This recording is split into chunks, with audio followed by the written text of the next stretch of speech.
Good morning, guys. Wow. Oh, is it morning? Hold on. No, it's afternoon. Good afternoon, guys. So I'm gonna tell you guys something really cool. I mean, not really cool, but so let's say two people are choosing the concepts that they want to live with, and we've already talked about dish killing, in which you call somebody out for not cleaning the dishes, and then a couple of days later you don't clean the dishes well, and we know that that's caused by people choosing the concept to defend their own, right? And so let's say two people are choosing concepts while in a relationship with one another, right? And in their choosing of those concepts, as I stated in one of the previous videos, there's a state of conceptual interaction that occurs before we can have these physical occurrences. Before there's, okay, I'll draw it. Oh no, it's right here. Before we occur, before this moment is happening, there's a state of conceptual interaction in which the concepts chosen by each individual are fighting and competing with one another, and whichever concepts win determine what occurrence is at the moment, what is happening, right? So let's say that to protect themselves, somebody starts choosing the same concept. Let's say it's simple as this person hasn't done anything wrong. They just prove this person wrong in an argument. And we know that it's an ethical strategy to try and make people that are proving you wrong bad people, so that you can not have to respect what they say, because if they're bad, you don't have to respect them. And so let's say this person starts spamming the decision. They start saying, they start just making the concept. They say this concept becomes the same thing repeated. You're a bad person. You're a bad person. You're a bad person. Maybe it's different versions. You're violent. You're ignorant. You're angry. You don't clean. You don't help. You don't do anything, right? Okay. So like, let's say that this person just keeps choosing these concepts, even though at this point they're not true. None of these are true, right? And so in the concept interaction, what you see is a constant spam of the same negative trait against somebody who's got a variation of trait. And so this trait, pretty much the same thing. I'm gonna draw a line through it to represent that. Oops, hold on. Draw a line. Oops. Draw a line through to represent that, and it keeps going no matter what. Now, what's happening is essentially because the concept of this person who's not choosing to be like, you're a bad person too, this and that, right? They're just like defending themselves and keeping things honest. But this person has gone completely in the dish kill mode. They want you to be a bad person so that they can survive. Now, what's happening is you got a boundary that is your natural intention, your character, who you actually are, versus this new attempt to make you a bad person so that you can't be respected. Now what happens is you got your resistance, you got your natural resistance, which is you choosing not to be a bad person combined with handling what the situation actually is. Now they have their initial push, but your resistance, it stops it, right? Then they increase their push. They continue choosing that concept. What they're doing when they continue choosing this concept no matter what, they're adding mass to the concept. And this mass is illogical. It's illogical, which means if it occurs, the occurrence will be illogical. And that's what we call physiological occurrence. Whenever something that doesn't make sense is still happening, that's physiological occurrence.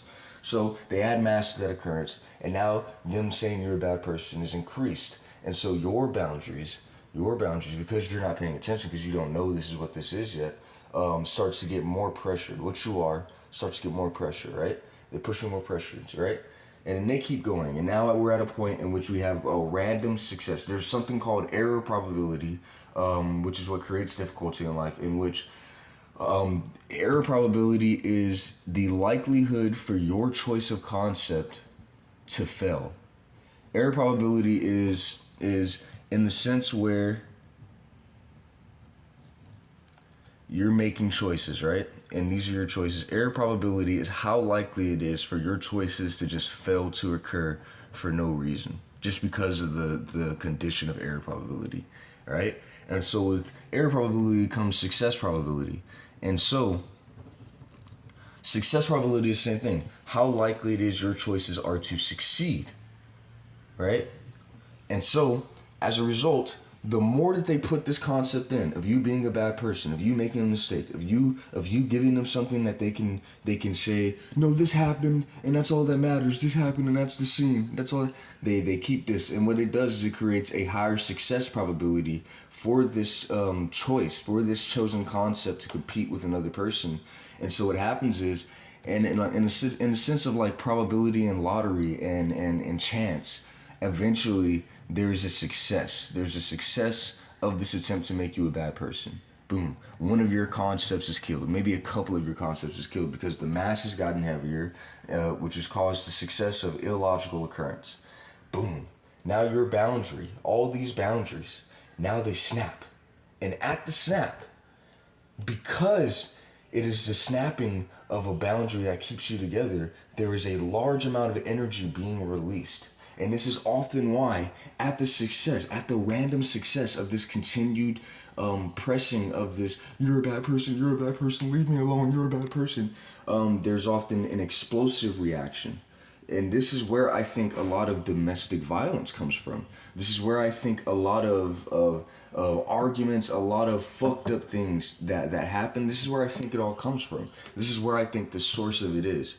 It's in that dish killing method of holy shit, I'm wrong. Holy fuck, I'm wrong. What the fuck? Oh shit, you're a bad person. You're a bad person. You're a bad person. Stop saying that. That's so annoying. Stop saying that. That's so fucking annoying. Why are you saying that? You're not even saying true thing. I do help clean. In fact, I'm like the only one who fucking cleans. I'm like the only one who fucking cleans. What the fuck are you talking about? Right? And so, boom, right? Snap. Bunch of shit happens, right?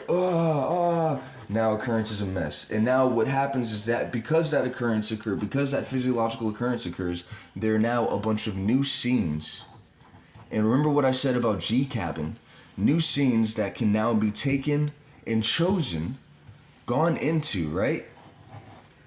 Using new perspectives, finding those perspectives that allow for kills, right? So choosing this one, right? We go into this one, and this one's like, if a person does that, they're bad. And then we go into that person is bad, and now you can either decide to keep or kill them, right? And then you choose keep to protect yourself, right? Yeah, that's all this, yeah, I have this. Okay, so they do that until they get their scene. You snap. Now they have, their random success has occurred. Which has killed some of your choices and caused their choice to occur over yours. And their choice was to make you a bad person so that they could have scenes from which they could put on basic orienting perspectives to choose to look for a kill perspective to remove you so that they can keep themselves. Now, the reason that this works for the most part, even when I explain what's going on, is that we keep pushing it back into a basic idea of orientation. And in the basic idea of orientation, most people don't purposely choose to make somebody else a bad person just so they can get rid of them, right? And so we don't think that that's what's happening. In basic orientation, we think that choices are just being made. We think that people are just making choices and that they need to be punished for their choices. We don't consider dish killing as a possibility. And so, with that noticed, that since I noticed in this video, I'm sure you got that feeling that no matter what I said, it didn't matter here, but saying that somehow broke that feeling. And this is what it is. Basic orientation does not acknowledge these character efforts to an attempt to change who we are in order to compete with one another. It just looks at the scenes and it says, oh, this is who these guys are. Go into this perspective, keep or kill. You know what I mean? All right, yeah, I'm done. I got it. Another thing I need to say right quick. So we know, hold on. Okay, so we know about dish killing and all that stuff, right? We know dish killing, and we know there's a couple of rules here. If a concept is bad, then we can choose to remove it. And we know that dish killing is when somebody makes somebody else wrong in order to save themselves. Now, combine these two rules, these two facts here, and you got a method here.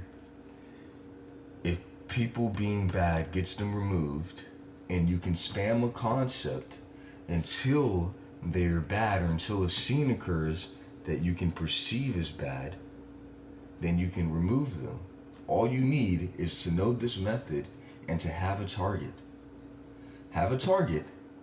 Know that if somebody is bad, then you can choose to remove them and spam the choice that you want to make. Maybe, let's say you study somebody and you figure out all their personal icks, you figure out all their personal ticks, everything that pisses them off, and you constantly choose those while choosing them being bad. And you choose to keep going until a scene occurs, which by perspective of basic orientation can be seen as bad. And once at that point, you can say, if something is bad, then it can be removed.